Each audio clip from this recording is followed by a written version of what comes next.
주차 시위에 주차비가 요금 8,600만 원, 덤터기를 썼다라고 주장하는 사건이 나왔습니다. 주차 요금이 8,600만 원이면 차를 몇 대 사겠어요? 도대체 이거 어떤 사건인지 사건의 전말부터 함께 보시죠.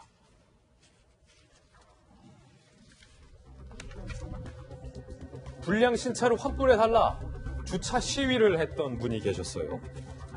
지난달 23일 A씨가 수입 신차를 구입했습니다. 사진에 보이시죠? 그런데 주행 2km 만에 고장이 났나 봐요.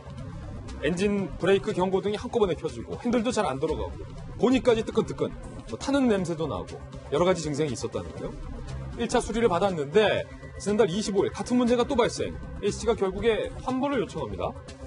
A씨는 대리점 앞에 주차를 하고 수리 등 차를 건드리지 말라라고 요구를 합니다. 이후 2차 수리 여부, 환불 등등 업체와 계속해서 갈등을 겪던 A씨가 이달 17일에 1인 시위를 시작하게 됩니다. 시위 이튿날, 그런데 대리점 측이 이 차주 A씨에게 내용 증명을 발송합니다. 3월 12일부터 당사 주차장에 무단 주차돼 있어 주차 요금 발생을 안내드린다.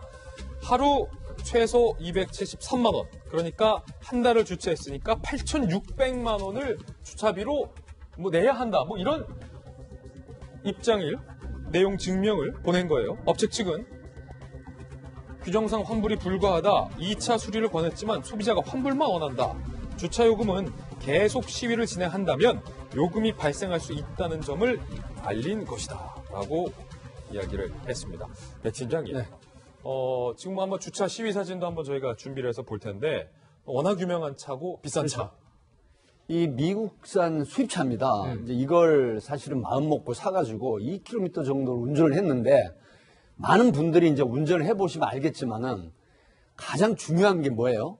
엔진에 문제가 생긴다는 경고등. 그 다음에 특히 고속도로 같은 데 달리는데 100이나 110km 이상 달리는데 브레이크에 경고등이 들어온다. 그럼 브레이크 작동이 안 된다는 얘기죠. 무섭죠, 그러면. 얼마나 불안하겠습니까? 그렇게 해서 이거를 이제 수리를 해달라라고 하는 요청을 하다가 결국은 안 되니까 환불 요청을 한 거로 지금 알려지고 있죠.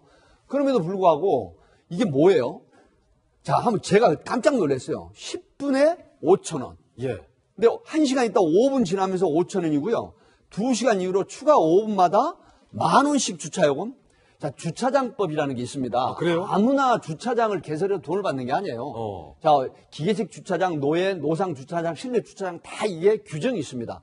시군, 구, 구청장에게 허가를 받아서 시설 설치를 하고 그다음에 그에 걸맞는 시설을 하고 나서 그다음에 신고를 하고 주차요금을 징수하게 돼 있거든요.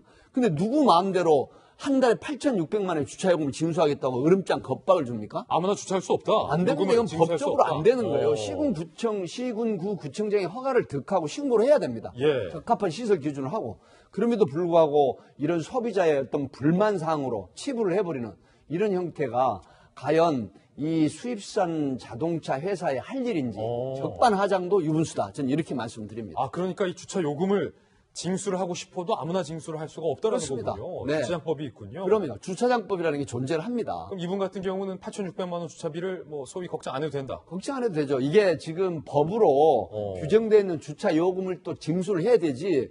자기네들 마음대로 정해놓고 명동 땅이 평당 10억, 20억 가니까 1시간에 주차요금 10만 원 내라? 그건 안 돼요. 시군구 정장의 허가를 득하고 그다음에 시설을 설치해서 기준을 받는 주차요금 징수하게 돼 있거든요.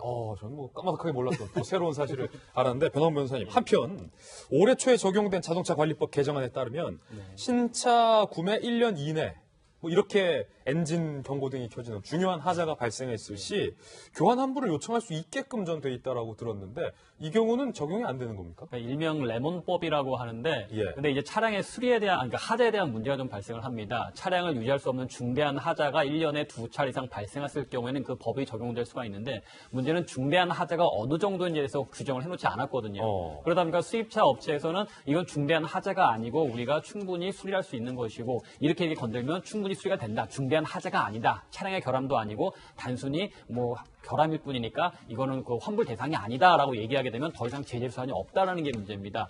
좀 더 구체적으로 어떠한 하자가 발생했을 경우에는 레몬법에 따라서 우리가 환불을 요청할 수 있다까지가 돼야 되는데 거기까지 못했기 때문에 적용되긴 곤란하고 이렇게 개인사의 문제가 여전히 좀 발생하게 되는 것 같습니다. 예.